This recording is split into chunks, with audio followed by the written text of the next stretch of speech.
ఈట్ల రాజేందర్ జగ్గారెడ్డి మధ్య మాటల యుద్ధం కొనసాగుతోంది. కాంగ్రెస్ పై సీఎం రేవంత్ రెడ్డిపై ఈట్ల చేసినటువంటి విమర్శలకు మరోసారి స్ట్రాంగ్ కౌంటర్ ఇచ్చారు జగ్గారెడ్డి. కేసు కాబట్టి 100 పెట్టుకో, తెలంగాణ ఉద్యమం 150 200 ఉన్నాయి నాకు. మళ్ళీ ఈ మధ్య కాలంలో ఆ కేసీఆర్తో కొట్లాడిన దానికి మళ్ళీ 70 రూపాయలు పెట్టారు హుజరాబాద్. రోజు వారానికి 2 సార్లు కేసు ఉంటాయి.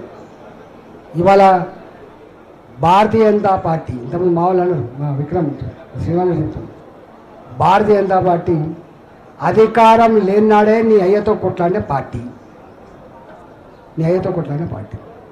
నీ కేసులు, నీ దబాయింపులు వస్తాయా? మనం మాట్లాడితే ఎదుటోడు మన కౌంటర్ వేసేటట్టు ఉండొద్దు. నువ్వు ఒక్కడిదైతేనే పద్దెడుతున్నా, నీకు స్టార్ట్ అయితే కూడా తెలియదు. ఈటల రాజేందర్కి ఎట్లా మాట్లాడో తెలియదు, ఎట్లా కౌంటర్ వేయాలో తెలియదు, ప్రతిపక్ష పాత్ర ఎట్లా పోషించాలో కూడా తెలియదు ఈటల రాజేందర్కి. బీఆర్ఎస్ అది నస ఉండే అనుకుంటా కేసీఆర్ గారికి. ఈ అమ్మ ఈడే నసరా అని పోయి అమ్మ పోయింది మేలని అనుకున్నా, పోయిందాకా పంపించేసినట్టు ఆడబెట్టుకుంటారు ఆయన నసగాలని. నస నస నస అనుకుంటే అందుకే కేసీఆర్ బయటికి వెళ్ళగొట్టినట్టున్నాడు. ఇది రైతు నాగలి పట్టున్న పుట్టుకరా అది. అట్లా తప్పు మాట్లాడకు ఈటల రాజేందర్. సాలిగా బంద్ చేసుకో.